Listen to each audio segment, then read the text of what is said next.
Dando continuidade à teoria do fogo, nós vamos abordar agora um elemento, o último elemento essencial para que haja a combustão, para que haja o fogo, que é o calor. Sem calor não há como ter a combustão. Sem o aquecimento, sem o aumento da temperatura, não há como ter a combustão. O calor, ele é advindo de atrito, de energia elétrica, de energia química, de energia térmica. Você pode ter o calor de várias origens. Então o calor é um elemento que inicia a combustão, ele mantém a combustão e incentiva a sua propagação. É a forma de energia que eleva a temperatura gerada da transformação de outra energia. Então vamos lá, energia calorífera resultante da própria combustão a gente chama oxidação. Uma folha de papel, por exemplo, uma fruta que se estraga, um portão de ferro que enferruja, é oxidação. É quando o próprio material, o calor é gerado pelo próprio material.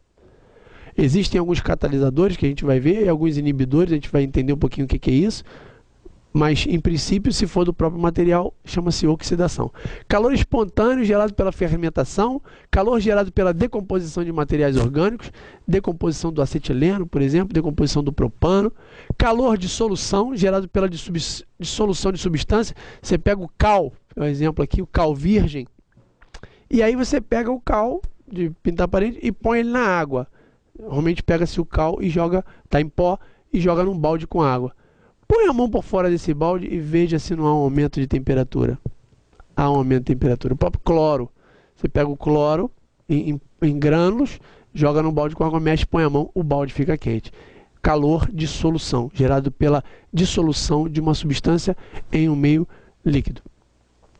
Calor gerado por resistências elétricas, aquecedores, curto-circuito, arcos voltaicos, eletricidade estática e descarga elétrica natural. Inclusive, a eletricidade estática é uma das maiores preocupações nos postos de gasolina, por conta do uso de aparelhos celulares, por conta hoje de GPS, de pager, de raios, enfim. A energia estática ela está em tudo, podendo ocasionar uma explosão, utilizando o conceito do primeiro bloco, que a gente falou sobre os combustíveis líquidos e como a fragmentação dele, a evaporação dele cria gotículas com a atmosfera explosiva. Energia mecânica, movimento através do atrito, é a famosa madeirinha, a madeirinha de atrito, uma corda, se joga, segura na corda para você ver, ela vai queimando, quando você chegar lá embaixo, a sua mão está queimada. E a caloria gerada pela fusão ou fissão de moléculas nucleares, o calor gerado pelo Sol é a caloria radioativa. Essas são as formas de calor. Quando um material ele queima, ele sofre efeitos físicos, efeitos químicos. Um efeito físico importante, o ser humano sofre efeitos fisiológicos. Então, o efeito físico é a mudança no tamanho dele. Imagina um prédio em chamas, onde o aquecimento faz com que o ferro que está dentro das colunas, ele aumente o seu volume. Com isso, ele vai trincar as colunas, ocasionando o seu desabamento. Assim como há, obviamente, a mudança de temperatura. Ele vai ficar com a temperatura mais alta. A mudança na cor, ele fica queimado, aquele famoso queimou. Ele muda a cor dele. Mudança de forma. Se for material metálico, ele derrete mesmo de acordo com o aumento da temperatura. E a mudança do estado físico. Quando vai do sólido para o líquido, eu aqueço o gelo, ele vai do sólido para o líquido, chama-se liquefação. Esses então são os efeitos físicos que podem ocorrer com o aumento da temperatura. Mudança no volume, na temperatura obviamente do material, na cor, na forma e no seu estado físico. Questãozinha boa aqui para a gente botar em prática. Caiu ano passado na CESP, o UNB, concurso para o MPU, e ele perguntou, ele estava dizendo o seguinte: a CESP trabalha com afirmativas onde você responde certo e errado. Ela tem colocado também de A até E, mas ano passado para o MPU ele colocou a questão dessa forma aqui. Dá uma olhadinha. Algumas propriedades físicas da água, como por exemplo alta tensão superficial, baixa viscosidade e densidade relativamente alta, constituem desvantagens para o combate a incêndio. Olha que loucura, Fábio. Como é que eu vou saber se isso influencia ou não no combate a incêndio? O que seria melhor para apagar um incêndio? Algo que cobrisse ele, tirasse a possibilidade de ele captar oxigênio? Ou algo que se misturasse com ele? Apagando só por resfriamento? O que você acha? É claro que se eu crio uma película por sobre o material em chamas, eu tenho mais eficiência no combate a incêndio. Como a água ela tem baixa viscosidade e alta tensão, ela prejudica de duas formas. Ela pode empurrar o que está pegando fogo e ela entra no material, mas ela deixa o material ainda em contato com o oxigênio. Portanto, é correto quando eu afirmo que essas propriedades da água, elas constituem uma desvantagem para o combate a incêndio.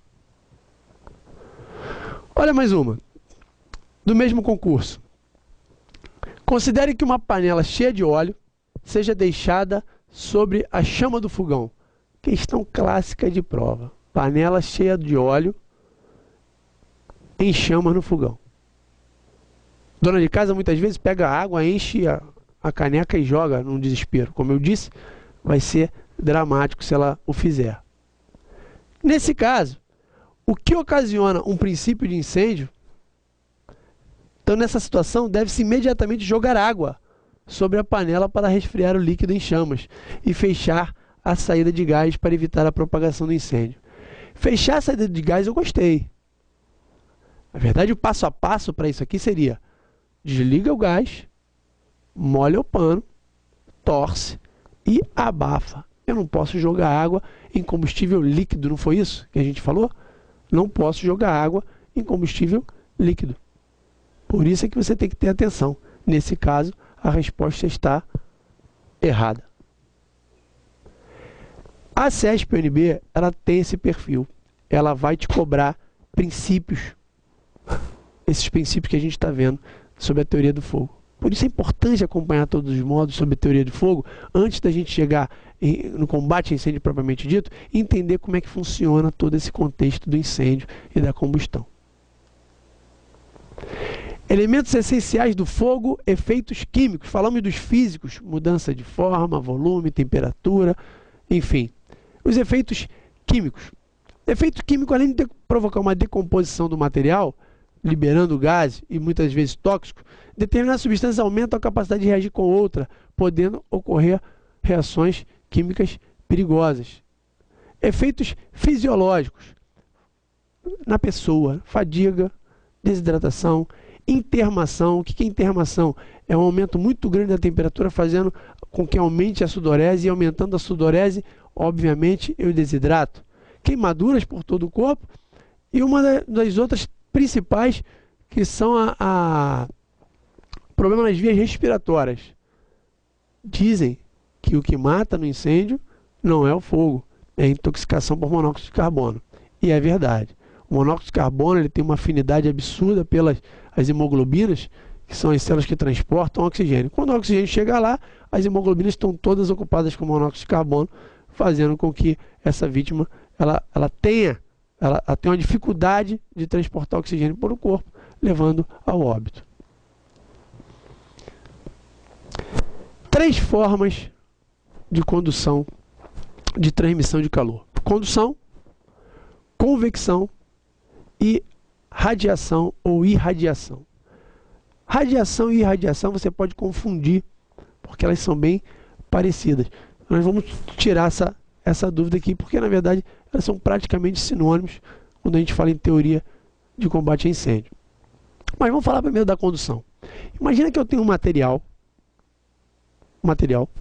e a ponta desse material ele vai numa alta temperatura, numa fogueira ou o que seja. Os átomos desse material eles vão se aquecendo um a um até chegarem na minha mão. Essa transmissão de calor através do material, de átomo para átomo desse material, chama-se condução. O calor é conduzido, uma barra de ferro colocada no queimador do fogão, não dá muito tempo, a tua mão aquece, de forma que você não consiga nem segurar mais na barra. Óbvio que, dependendo do material, isso vai ser mais rápido ou vai ser mais lento. Mas o nome desse princípio é condução. Por que isso é importante, Fábio, esse princípio de condução, para eu entender esse conceito? Bom, é importante. Imagina você olhar num prédio em que há um incêndio numa sala e esse incêndio ele atingiu o canto da outra sala. Como é que eu vou saber se ele começou do lado esquerdo ou do meu lado direito? Eu tenho que levar em consideração o princípio da condução, porque o princípio da condução ele não tem direção. Ele pode ir para qualquer direção, ele vai através do material. Então, se o material estiver para cima, ele vai seguir o material. Se o material estiver para baixo, ele vai seguir o material. Não tem direção específica. Por isso, essa sala em chamas aquece um sistema de ar-condicionado, por exemplo, com tubos metálicos, e lá na ponta, lá na outra sala, esse material aquecido conseguiu entrar em contato com o combustível de baixo ponto de ignição, e esse combustível também entrou em chamas. Assim como nesse outro caso aqui. Por eu ter dito que ele não tem direção, você consegue aqui chegar a conclusões bem efetivas. Esse andar começou o incêndio. Esse andar, o segundo. Mas o incêndio ele se propaga tanto para cima quanto para baixo. Por quê? Porque quando eu falo em condução, ele vai transmitir o material, através do material, o calor. O metal é o mais comum, porque o metal é mais fácil de transmitir esse calor através da condução. A condução, há necessidade, por exemplo, no incêndio, vou dar um exemplo clássico aqui do avião em chamas. A minha prioridade é manter a fuselagem do avião resfriada, até porque é metal e ele transmite esse calor facilmente. Se for através do material da asa, a gente chama de condução, porque foi de átomo para átomo até chegar na fuselagem. Se eu resfriar aqui, eu impeço que esse fogo se propague. Se eu tentar abater esse fogo aqui, combater, debelar, pode ser que eu resfrie aqui e ele já esteja pegando aqui. É muito mais importante eu vir resfriando daqui para cá. E óbvio que a temperatura por radiação ou irradiação, ela vai aquecer também de uma forma muito menos eficiente, muito menos dramática para o incêndio em si. Então a radiação ela vem por ondas. Eu gosto muito de falar em radiação de calor quando eu utilizo o Sol como referência. Porque o Sol, através de ondas radioativas, essas ondas levam esse aumento de temperatura, causando a transferência de calor, a transmissão de calor por radiação. Diferente do que nós vimos na condução. A condução precisa de um material. A radiação ou irradiação, não. São ondas de calor que se propagam em linha reta e em todas as direções. O calor é irradiado no vácuo e na atmosfera e reflete superfícies polidas e passa por superfície transparente. Uma lente, ela pode aumentar várias vezes a intensidade desse calor através da radiação. Um vidro de uma janela, por exemplo, pode aumentar várias vezes a radiação desse calor. Então, o calor transmitido pela irradiação, que é nada mais nada menos do que raios infravermelhos por ondas eletromagnéticas. Dessa forma é que o Sol aquece todos os dias a Terra. Se você olhar no exemplo, essa casa em chamas. Como é que a chama passou para essa casa, se não tem material em contato? Ela passou por irradiação do calor.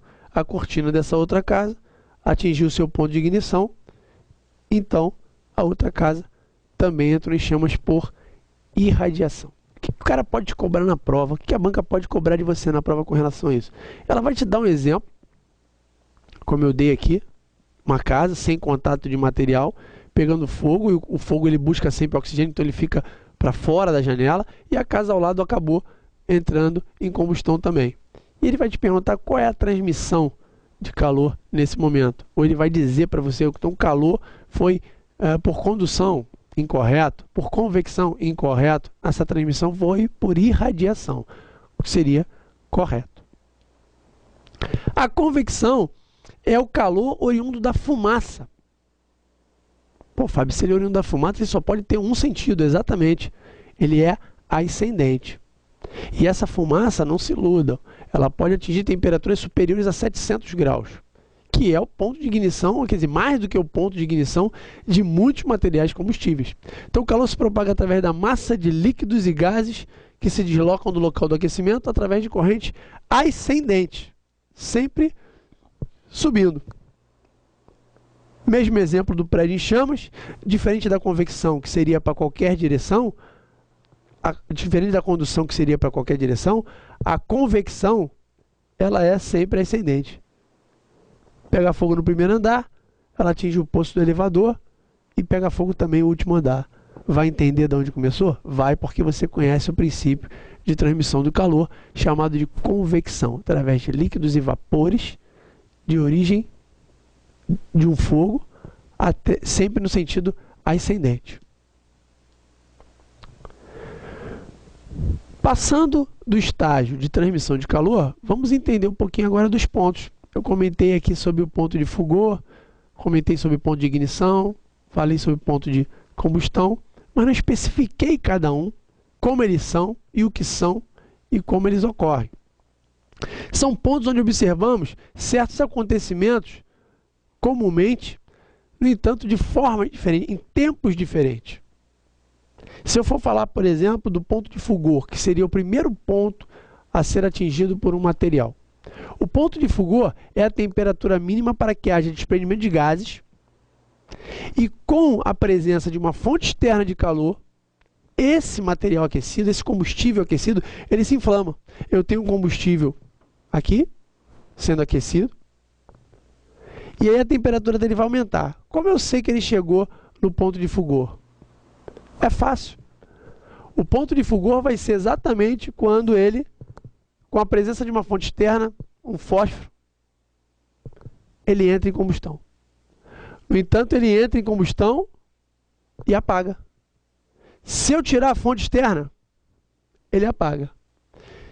À medida que eu tive desprendimento de gases de um material combustível, coloquei uma fonte externa, ele entrou em combustão, eu tirei a fonte externa e cessou a combustão, ele só foi até o ponto de fulgor do material. Isso é muito importante, porque fala-se em ponto de fulgor o tempo todo, fala-se em ponto de fulgor e você não sabe muito bem o que é isso. Então, para definir, é a temperatura mínima na qual os combustíveis começam a desprender os vapores inflamáveis e pega fogo em contato com uma fonte externa de calor, fazendo com que esse fogo, ao retirar a fonte externa de calor, que seria o fósforo, uma tocha ou o que seja, esse fogo ele cesse. Já o outro ponto, o segundo ponto, logo acima do de fulgor, que é o ponto de combustão, está em torno aí de 3 a 4 graus Celsius acima do de fulgor. Eu dei um pouquinho mais de calor na minha substância. Nesse caso, quando eu coloquei a fonte externa de calor, ele entrou em combustão. Eu tirei a fonte externa de calor, tirei. E o fogo não apagou. Por que o fogo não apagou?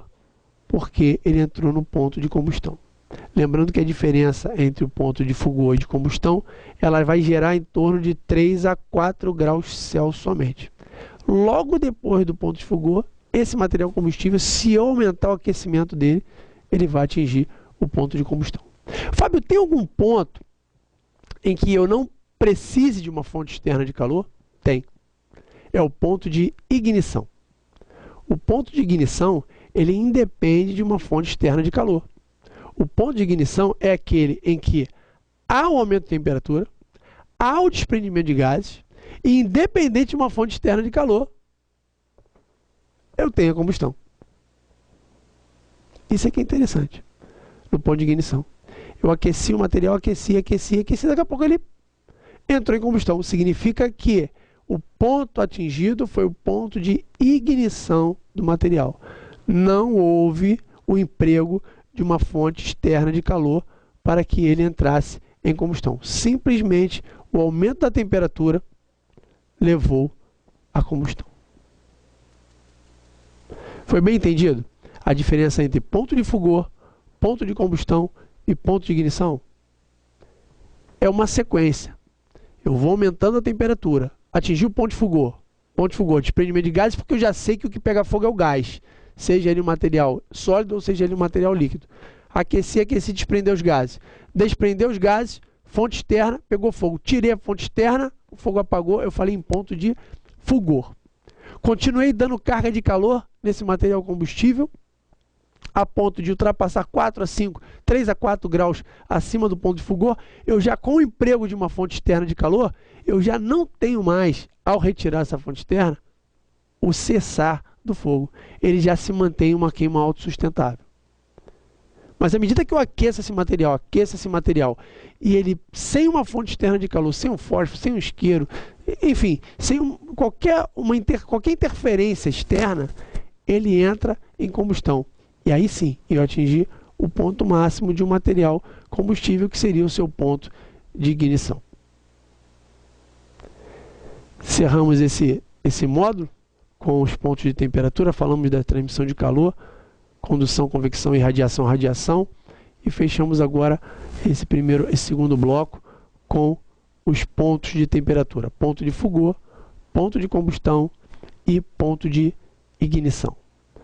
No próximo bloco, nós vamos dar continuidade ao nosso conteúdo de teoria do fogo, falando sobre os processos de combustão.